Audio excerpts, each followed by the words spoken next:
안녕하십니까. AI 앵커 영남입니다. 3월 7일 오늘도 다양한 대구 경북의 주요 소식을 전해드리겠습니다. X코선으로 불리는 대구도시철도 4호선의 109 시공사가 오는 25일 결정될 전망입니다.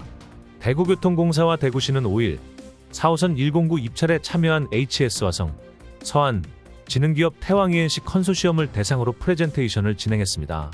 건설사들은 설계 조감도를 공개하며 주요 설계 방향을 설명했고, 평가위원들은 현장 적용 가능성을 검토했습니다.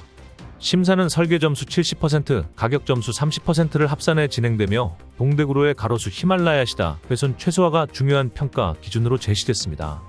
X코선 109는 수성구 범어동에서 동구 신암동까지 3.34km를 잇는 구간으로 환승역 3곳을 포함해 총 4개 정류장이 들어설 예정입니다.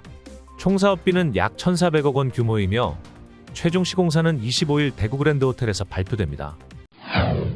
대구 달서구에서 20억 원대 전세 사기 피해가 발생해 임차인들이 임대인을 집단 고소했습니다.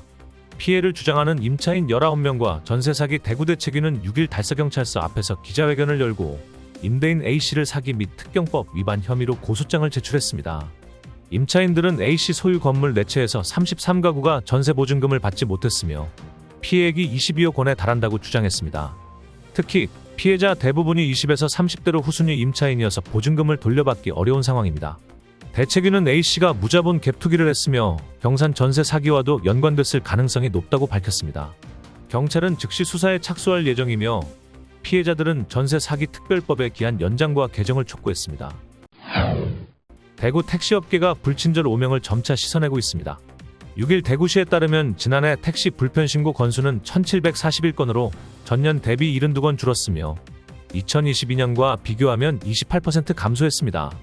특히 운전자 불친절 신고는 30%, 승차 거부와 부당요금 신고도 각각 26%와 33% 감소하는 등 모든 항목에서 줄어든 것으로 나타났습니다.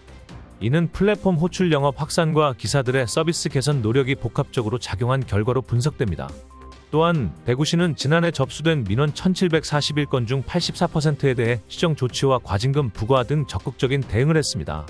업계 관계자들은 친절 서비스가 생존과 직결된다는 인식이 확산되면서 개선 효과가 나타나고 있다고 전했습니다. 대구 수성구의 한 고등학교에서 교사인 엄마와 1학년 신입생 자녀가 함께 재직 재학해 논란이 되고 있습니다.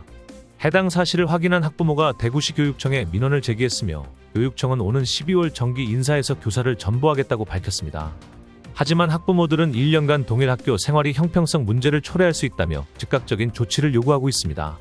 대구시 교육공무원 인사관리원 측에 따르면 부부, 직계존 비서기 같은 학교에 있을 경우 전보해야 하지만 교육청은 현 규정을 따르고 있다는 입장입니다. 교육청은 해당 교사가 자녀의 학년을 직접 지도하지 않으며 평가 업무에서도 배제된다고 설명하며 추가 점검을 진행하겠다고 밝혔습니다. 경북 봉화군이 이달부터 공공심야약국 운영을 시작했지만 지정 과정과 운영 방식에 대한 논란이 일고 있습니다. 봉화군은 봉성면의 한 약국만을 심야약국으로 지정했으며 인구 밀집 지역인 봉화읍과 춘향면에는 지정되지 않아 주민 불만이 제기되고 있습니다. 또한 운영시간이 밤 11시까지로 제한돼 실효성 논란도 커지고 있습니다. 주민들은 최소 자정까지 운영해야 한다는 입장입니다.